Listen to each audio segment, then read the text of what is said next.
바로 종묘의 신주, 종묘이고 거기 모셔져 있는 신주다. 신주를 모시고 갔어요. 임진왜란 때도. 그 신주를 모시는 아주 신성한 곳이다. 이게 있어서 서울인 거예요. 지방에 가면은 사직단은 있는데 종묘는 있을까요? 없을까요? 없어요. 대신 뭐가 있을까요? 향교가 있습니다. 지방에 가면 문묘라고 그래서 공자님과 중국 우리나라의 그 유학자들, 훌륭한 유학자들의 신주가 아닌 위패를 모셔놓는 그런 신성한 곳으로서 이제 문묘, 향교가 있고요. 서울에는 성균관이 있지만 그거를 꼽진 않고 종묘를 꼽죠. 물론 그 관념상으로나 명예로 봤을 때는 이제 문묘가 더 높이 이렇게 취급이 되지만 관념상으로 국가적인 차원에서는 종묘다.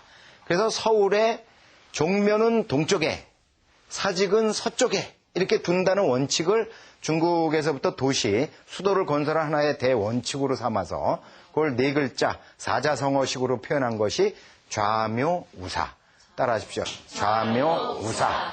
남쪽을 보는 임금님을 기준으로 해서 좌입니다.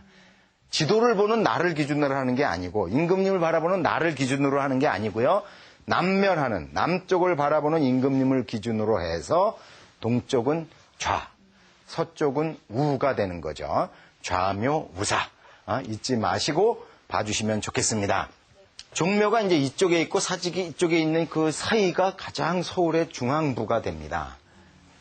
그 중에서 이게 이제 서남 쪽에서 동북 쪽으로 이렇게 바라본 장면인데요.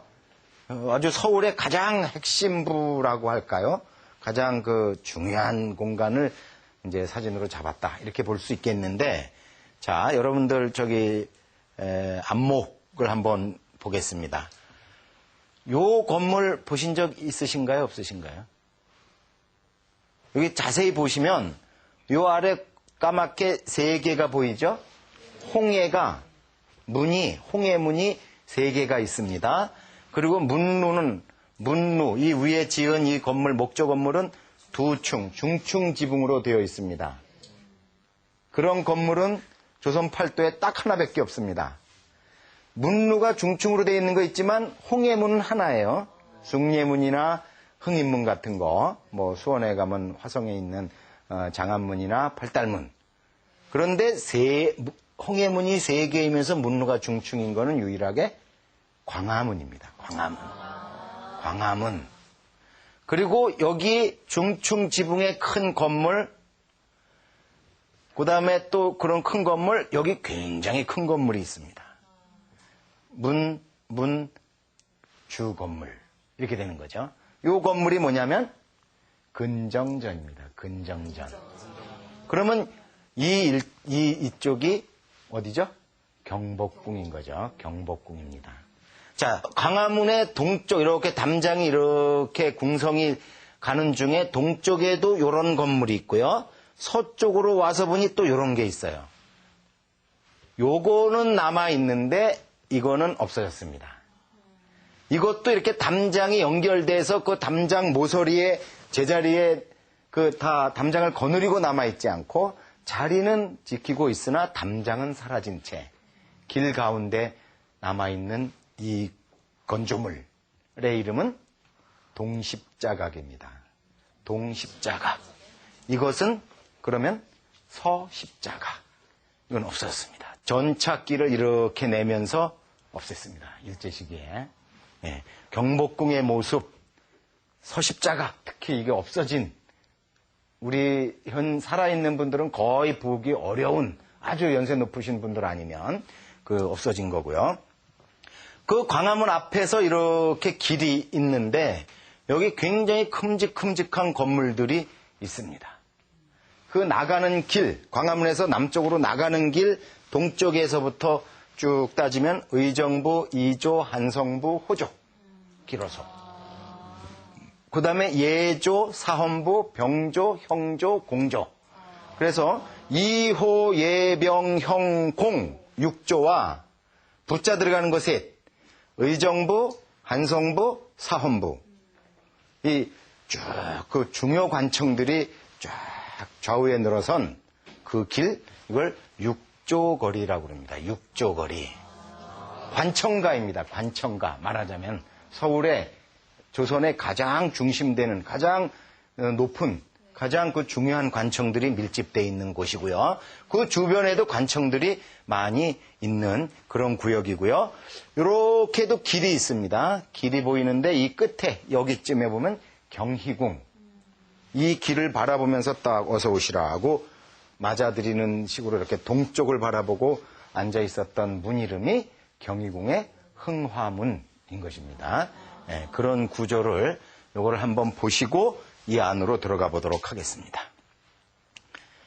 여기서 육조거리 나가는 여기 있는 사진에는 잡히지 않았지만 이 끝에서 북쪽을 향해서 보면 이런 장면이 이제 나오는 것입니다. 홍해문 셋에 중층 지붕에 문루가 있는 광화문인 거죠. 광화문. 광화문 앞에 사람들이 뭐 어린아이들 뭐 이렇게 왔다 갔다 할 때는 임금님이 여기 사실까요? 안 사실까요? 네, 사시지 않기 때문에 이렇겠지. 임금님이 지금 사시고 계시다면은 이러지 못했을 것 같아요. 임금님 사시지 않은 시점, 그게 언제냐? 그게 이제 우리 역사, 우리 근대사, 1890년대에 아주 이 격변이 심한 역사가 여기 이제 있다. 그걸 한번 더듬어 보십시다. 여기 있는 짐승, 여기도 있으면 이쪽에도 있죠. 잘 사진상 잘 드러나지 않는데 요 짐승들은 해태 혹은 해치 뭐 이러는 거죠. 자, 광화문. 저 뒤에 백악산이 있고 저 뒤에 북한산이 이렇게 저 멀리서 받쳐주는 뒤로 산을 등지고 쭉 이렇게 있는 경복궁의 정문입니다. 이건 좀 앵글을 그 각도를 달리해서 찍은 사진입니다. 여기에 이제 관청들이 쭉 이어지는 거고 이쪽에도 관청들이 쭉 이어졌습니다. 네, 육조거리, 광화문. 그러니까 이 길은 광화문으로 드나드는 길이기도 하지만 광화문 앞에 조성된 넓은 광장이라고도 볼 수 있습니다. 임금과 백성들이 만나는 장소라는 의미가 있는 것입니다.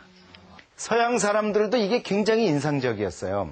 그러니까 그거를 널리 이렇게 이제 사람들에게 인쇄를 해서 책으로나 신문이나 잡지로 알리기 위해서 스케치를 한 것이죠. 이거는 스케치를 한 건데, 예, 사람들 관원들도 말 타고 왔다 갔다 하고 하는 모습인데, 이게 분명히 조선 여인일 텐데 자세히 보면 꼭 서양 여자처럼 그려놨어요.